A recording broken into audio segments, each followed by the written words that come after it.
with close precision. He starts to notice empty bottles of gin and takes a moment to assess the sin she's paid for. A lonely speaker in a conversation, her words are swimming through his ears again. There's nothing wrong with just a taste of what you paid for.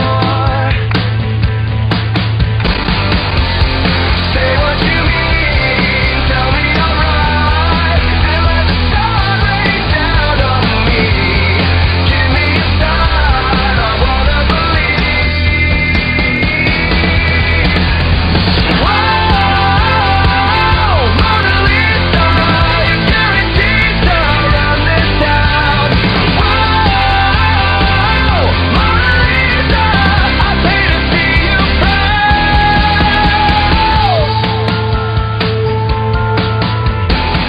He senses something, call it desperation. Another dollar, another day. And did she have the proper words to say? She would tell him, but she had nothing left to sell him.